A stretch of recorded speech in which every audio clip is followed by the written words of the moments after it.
Alright everybody, how's everyone doing? This is part 2. Today we're going to install the perch on the frame. Here goes the perch. Already got the top of it primered, and what we're going to do now is I have to fit it on, and yeah, we'll start welding it up. So, here goes this. What I never showed in the last video in part 1, being that this is part 2, the back of the frame, how it's all cleaned up. Okay.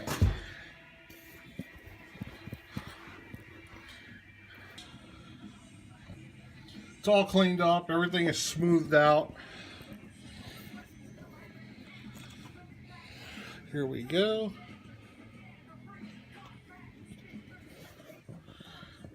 So yeah, that's the back of the frame.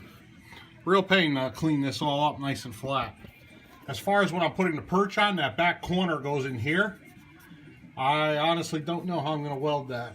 I'm going to use flux core MIG for most of it, and I'm thinking I might have to switch to the rod, 6014 weld rod. I'll call it stick, whatever you want to call it. And I might be able to get that in there to hit this up over here. We'll see. But the puck comes out to about here, so. But the new part does give you a piece that goes across here to weld, where the old one didn't, so that might compensate for it. So yeah, it's going to be some fun. So let me get this mounted on, and yeah, we'll go from there. Alright, bye. Alright everybody, I'm back. Let's see, I got the perch welded on. Not the prettiest welds, but hey, I'm not a welder either, so they're on there. That isn't coming off. I kind of screwed up this piece over here. Well, I didn't. I screwed it up, but it's salvageable. Big time rookie mistake. I did. When I went to put this piece on, it's not welded on yet. I still have to weld it. I said, let me try putting the lower and upper control arms on this thing. Just make sure everything lines up. And it didn't. It wasn't even close. So if you can see over here, I probably hacked an inch off from here to here. And then over here, another inch I hacked off to move it back. And I still couldn't get the damn upper and lower control arms to mount on this. So I'm like, what the heck did I do? What's going on here? Did they sell me a bad piece? No, it's me. What I never did was jack up the other side of the vehicle, which it is now. And I was able to shift the bottom line was the rear end here was crooked. This was more towards the back. This side was more towards the back of the car. So I had to move this piece back to where it was supposed to be originally when I came out of the box, which would have fit perfect, to be honest with you. Almost perfect. This still would have been, this would have needed a little work right here, regardless. But that's not a big deal. Yeah, I shifted the rear end right where it's supposed to be. It's nice and straight with the other side, and we're good. So, rookie mistake on my behalf there. Let me show you this too. Another thing I did when I was over there, I measured the distance between here and the center of this bolt. On the other side, it's 4.5 inches to the dead center. And then when I came back over here where I had this piece shifted, I had it about 7-8 inches going this direction trying to hook up with these controllers. I said, oh man, what am I doing here? What the heck did I do? You know, and I said, oh. So I came back over and I started figuring out what I was doing. And I slowly brought it back. Once I got to exactly 4.5 inches from right here to the bottom of this, right here in this edge, see if I can get it right here. From here to here is 4.5. From here to the edge of the bolt's about 4.25 inches. I don't know what it is for centimeters. And once I did that, I banged it all up. The upper and lower control arms bolted right in. No issue whatsoever. So, I watched a lot of videos on YouTube on how to put this in, but no one mentions about fitting it or anything like that. But then again, it's probably so simple, so stupid that what I did, that you don't need to mention it. But like I said, I'm a rookie at doing this, so I'm living and learning right here. So bottom line is, yeah, think before you work. So I got it all good now. I just got to weld it all in, and then she'll be done. I'm trying to rush along through this. I got to get this done and out of here. So All right, next update will be if I find something else interesting, or we'll go from there. So that's it, man. Let me get to welding here. And the backside's going to be fun. I have a feeling most of this I could do with the MIG welder. The backside, I'm probably going to have to use my 6014 rod, or stick welding. I like to call it stick welding, but real welders call it rod. But I'm going to use the stick welder on probably the back on the upper section here above those things. We'll see how that goes. As far as this went, that went right on, not a problem. It's a little bit of a pain to weld this back one on the other side, but I got to it. It's all right. It's good enough, I'll put it that way to you. So, especially laying on the floor here. One thing I didn't realize was when I did this, you need height. And you can see I'm right across my beam here on the ceiling. So, it was already too late. I already had this all apart, but I really could have used another 6 inches. And then it would have made welding the top back here a lot more easier on the inside of the frame. So, yeah, there we go. So anyways, I made my rookie mistake. So instead of this butting up to almost here, I pretty much lost an inch all the way around is what it comes down to. And all because I didn't have the other side jacked up. So, there you go. So anyone doing it, remember, on this particular Jeep, it's 4.5 to the dead center. From here to here. And as soon as I did that, like I said, it lined right up, popped right in, and I'm like, great. So I'm going to tack it all in, then I'll pull the control arms out and go from there. All right, so next update will be probably when it's done welded. Bye. All right, we're at another real quick update. I'll show you guys the welder I'm using here. I got this for a Christmas present, December 2017. It's now February 2019. I think it's like the 3rd. So I had this for about a year. And I did a lot of welding with it. Probably actual time in hand with the weld gun in my hand. Maybe an hour or two of actual welding experience. So I'm no expert, but in my book it's good enough. It beats paying someone. It's a Viper welder. It's a Viper Razor MIG 180. This does MIG. Does both the gas and the flux core. It does stick welding. And it does, or I call it rod welding, and it does have a feature for the, what do you call it, the TIG welding. I don't have the TIG welding set up, nor do I have the aluminum gun set up, but it will do both aluminum and TIG. Here goes the controls. Pretty straightforward, pretty simple. It's a good little unit. It's an Australian one. I paid, well, I didn't pay, but it was a gift. It was almost $600. It's the bottom line of the quality machines.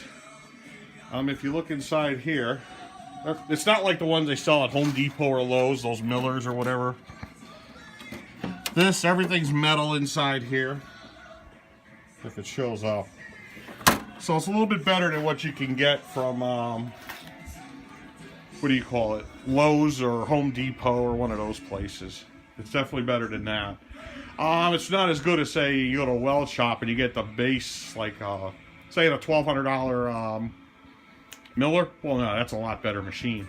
But for what the money is, you're getting a lot with this machine right here. So, yeah, it does everything I need it to do. So, it's good enough, I guess we'll say. Anyways, let me get this all set up, and I got to get started welding on this. All right, I just figured I wanted to show the machine I was using in case anyone was, you know, interested in buying a welder. If you're looking for an inexpensive, like the base of a quality welder, this is one of them right here. Bottom of the line, but it's still of the quality, you know. And parts are readily available at this. I need my weld shop. They sell this unit over there, and they have everything I need for it. So, plus anything from a Miller usually works on it anyway, so doesn't matter. All right, then. So that's it. Let me get back to welding here. Bye. All right, we're back. Well, we're all done. She's all welded in. This side was pretty much all welded with MIG weld, flux core wire, and the other side I had to use the 6014 rod to do the other side. So here it is. It's in there. It's solid. That's not going anywhere.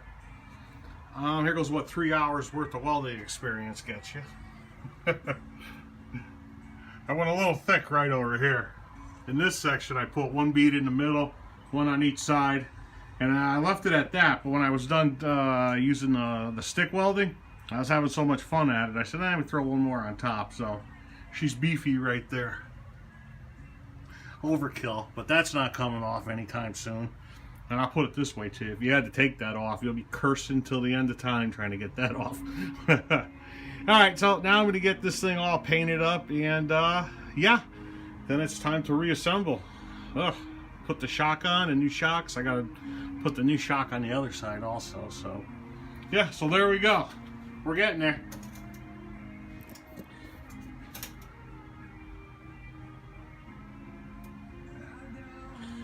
Like I said, a total of about 3 hours of experience with welding, so. Alright, she's good enough as far as I'm concerned. Next update will probably be, I'll do a quick show and tell when it's painted. Alright, bye. Alright, another quick update. Got it all sprayed with some epoxy primer. Starting to look good. Be roadworthy pretty soon. Yeah, let me spray it up now. I have some chassis VHT chassis paint right there. So, yeah, looking good. I'm happy. Alright, until it's painted. Alright, we're all done here. She's all back together.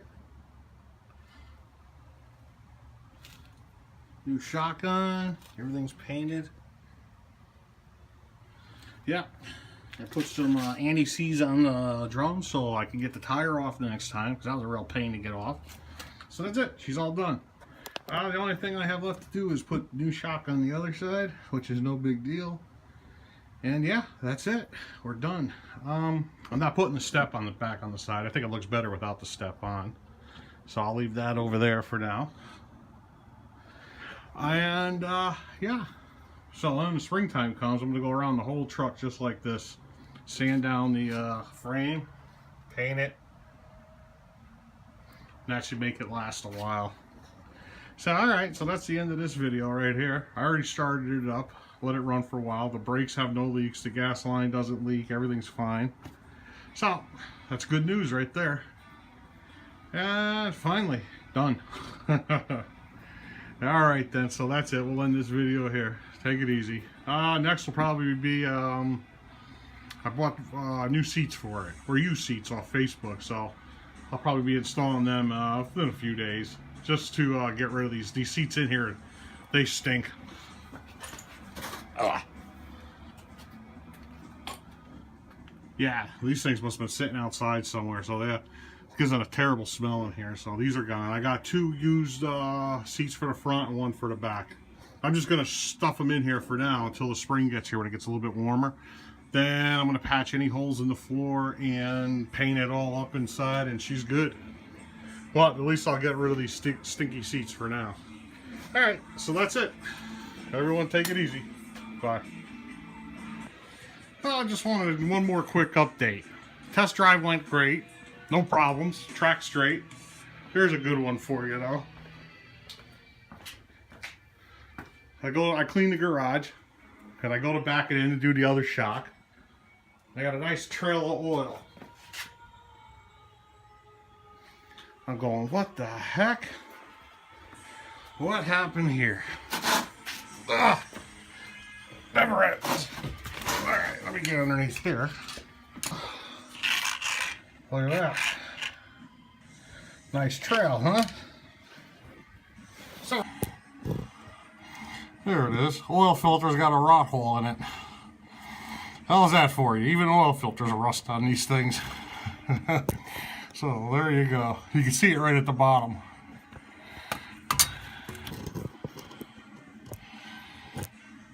Anyways, you can see right where the wire is. The cable, the looming. You can see a crack in it right there. Anyways, yep, so that's it. Let me get this rear shock changed, and I guess I've also changed the oil. I already got the filter and oil sitting on the bench here. So, there we go. Another great day. At